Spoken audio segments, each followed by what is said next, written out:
Why is it a tactic of voter suppression to require an ID? I need an ID if I open a bank account. I need an ID if I drive a car.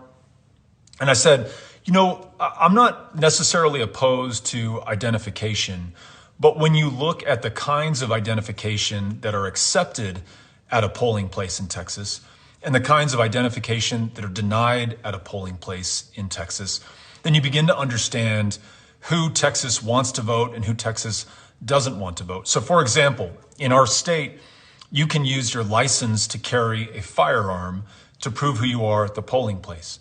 You cannot use your student ID at the University of Texas at El Paso or Paul Quinn College or any institution of higher learning in the state to prove who you are at the polling place.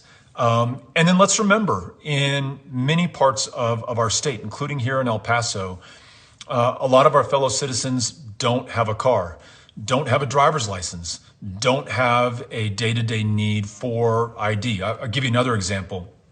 Someone reached out to me and said, my 80-year-old mother no longer drives, no longer has a driver's license, and so no longer has a form of valid voter ID. And yes, could she go to the state and get some other form of identification that would suffice? Yeah, but it's not so easy for my 80-year-old mother to get around anymore.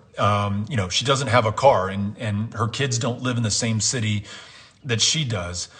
So that's why voter ID laws in Texas disproportionately impact the young, the very old, those with disabilities, those who don't own cars, which very often correlates with those who are at a lower income level. In other words, those who are living below the poverty line.